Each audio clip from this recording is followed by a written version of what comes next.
ಏನಕ್ಕಪ್ಪ ನೀನೇ ಬಂದ್ಬಿಡು, ನನಗೆ ಬೇಡಪ್ಪ, ನೀನೇ ಬಂದ್ಬಿಡು. ಇಲ್ಲಿ ನೋಡ್ರಿ, ಒಂದು ಹೇಳ್ತೀನಿ ಕೇಳ್ರಿ, ಇದನ್ನ ಬಿಡ್ರಿ, ದಯವಿಟ್ಟು ಬಿಡ್ರಿ. ಒಂದು ನಿಮಿಷ ಅಪ್ಪ, ನಿನ್ನ ತಂದೆ ಒಂದು ನಿಮಿಷ ನಾನು ಹೇಳೋದು ಪೂರ್ತಿ ಕೇಳೋ ತಂದೆ, ನನ್ನ ಮಾತು ಒಂಚೂರು ತಗೊಳ್ರಿ. ಯಾವತ್ತೂ ಕೂಡ ಪಕ್ಷ ಅಧ್ಯಕ್ಷನ ಅಡ ಕಮಿಟಿಯನ್ನು ಮಾಡಿದ್ದಾರೆ. ಮುಂದುವರ್ಸೋದು, ಮತ್ತೊಂದು ಮಾಡೋದು, ಮಗದೊಂದು ಮಾಡೋದು ನಮ್ಮ ರಾಷ್ಟ್ರೀಯ ನಾಯಕರಿಗೆ ಬಿಟ್ಟಿದ್ದು. ಆ ಕೆಲಸವನ್ನು ಅವ್ರು ಮಾಡ್ತಾರೆ. ಎಲ್ಲವೂ ಸುಲಲಿತವಾಗಿ ಸಖ್ಯ ಅಂತ ಆಗ್ತದೆ. ಈಗ ಕಾರ್ಯಕರ್ತರು ಬೇಸತ್ತೋಗಿದ್ದಾರೆ ಸರ್, ಎಲ್ಲ ನೀವು ಗಲಾಟೆ ನೋಡಿ ರಾಜ್ಯದೆಲ್ಲ. ಅಪ್ಪ, ನಮ್ದು ಯಾವುದು ಗಲಾಟೆ ಇಲ್ಲ ಕಣಪ್ಪ. ಬಿಜೆಪಿ ಗಲಾಟೆ ನೋಡಿ ಬೇಸತ್ತೋಗಿದ್ದಾರೆ. ನೀವು ಸೆಂಟ್ರಲ್ ಲೆವೆಲ್ ಇರ್ತೀರಿ ಸರ್, ಮಾತಾಡಿ ಬಗೆಹರಿಸ್ತೀರಿ. ಅವೆಲ್ಲವೂ ಕೂಡ ನಡೀತಾ ಇದೆ. 4 ಗೋಡೆ ಮಧ್ಯದಲ್ಲಿ ಪಕ್ಷವನ್ನು ಯಾವ ರೀತಿ ಮುಂದೆ ತಳ್ಕೊಂಡು ಹೋಗಬೇಕು. 20 ವರ್ಷ ಮೇಲ್ಪಟ್ಟಾಗಿತ್ತು ದೆಹಲಿಯಲ್ಲಿ BJP ಭಾಜಪ ಬಂದು. ಇವತ್ತು ಮೊದಲನೇ ಬಾರಿಗೆ ಆ ಜನ ನಮ್ಮನ್ನು ಕೈ ಹಿಡ್ದಿದ್ದಾರೆ. ಹರಿಯಾಣ, ಮಹಾರಾಷ್ಟ್ರ, ಒರಿಸ್ಸಾ ಎಲ್ಲವೂ ಕೂಡ ಯಾವ ರೀತಿ ಇದೆ, ಅನಿವಾರ್ಯತೆ ಅನ್ನೋದಕ್ಕಿಂತ ಹೆಚ್ಚಾಗಿ ಮೋದಿಯವರ ಆಡಳಿತದ ಕಾರ್ಯವೈಖರಿ, ಅವರ ದೂರದೃಷ್ಟಿಯ ಚಿಂತನೆ, ಅವರ ಅಭಿವೃದ್ಧಿಯ ಇದು ನೀವು ನೋಡಿ.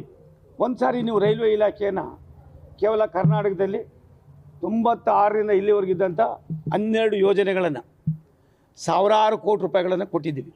ಎಲ್ಲವನ್ನು ಕೂಡ ಬಿಡಿಯಾಗಿ ಕೊಡು ಅಂದರೆ ಅದನ್ನು ಲಿಸ್ಟ್ ಕೊಡ್ತೀನಿ ನಿಮಗೆ, ಅದಕ್ಕಿಲ್ಲ ಅಂತಲ್ಲ.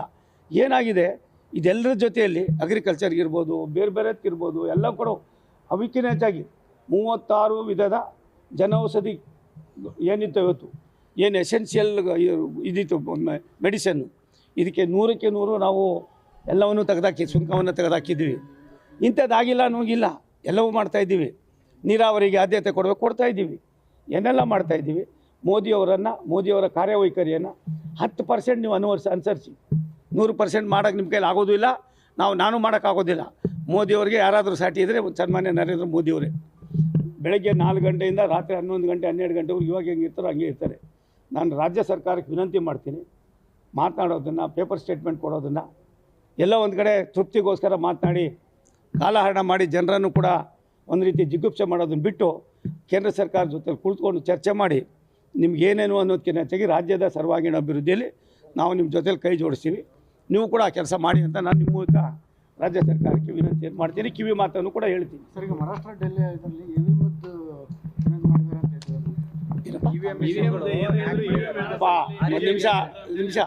ಒಂದು ನಿಮಿಷ ತಾಳು.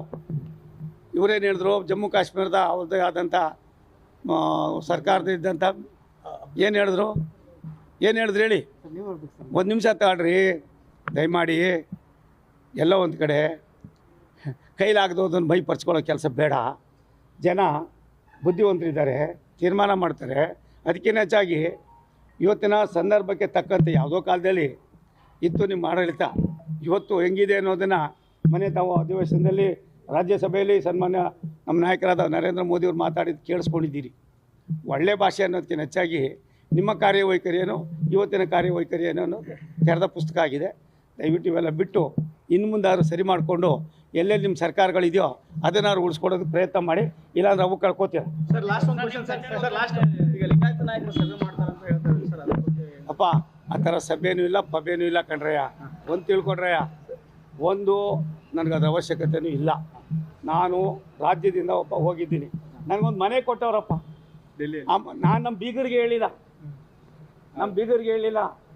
ನಾನು ನಮ್ಮ ಮನೆ ಅಷ್ಟಕ್ಕೆ ನಾವು ಪೂಜೆ ಮಾಡ್ಕೋತೀವಿ. ಅದು ಮಾಡೋದು ಬೇಡ ಅನ್ನೋಕ್ಕಾಯ್ತದೇನಪ್ಪ. ಅದಕ್ಕೆ ಉಪ್ಪು ಖಾರದ ಎಲ್ಲವೂ ಆಗ್ತಾಯಿದ್ದೀರಿ. ಒಂದು ಸತ್ಯ, ಆ ಥರದ ವ್ಯವಸ್ಥೆ ಇಲ್ಲ, ನಮ್ಮದೆಲ್ಲವೂ ಇದಾಗಿದೆ. ನಾನು ಒಬ್ಬ ಶಿಸ್ತಿನ ಸಿಪಾಯಿ. ಪಕ್ಷ ಯಾರನ್ನೂ ನಾವು ಕರೆದಿಲ್ಲ, ಮಾಡಿಲ್ಲ. 19 ಜನ ನಮ್ಮ NDA MP ಗಳು ಏನಿದ್ದಾರೆ ಅವ್ರು ಕರೆದಿದ್ದೀನಿ. ನಮ್ಮ ನೆಂಟರನ್ನೇ ಕರೆದಿಲ್ಲ. ಒಂದು ನಿಮಿಷ ನನ್ನ ನೆಂಟರನ್ನೇ, ಸ್ವಂತ ನೆಂಟರನ್ನೇ ಕರೆದಿಲ್ಲ ಅಂದಮೇಲೆ ಇನ್ಯಾರು ಕರಿತೀವಿ ನಾವು? ಮತ್ತು ನಾನು ಪಕ್ಷ ನನಗೆ ತಾಯಿ. ಪಕ್ಷ ಏನು ಸಂದೇಶ ಕೊಟ್ಟಿದ್ದು, ಏನು ಕೆಲಸ ಕೊಟ್ಟಿದ್ದು, ಆ ಕೆಲಸನ ಮಾಡ್ತಾಯಿದ್ದೀವಿ.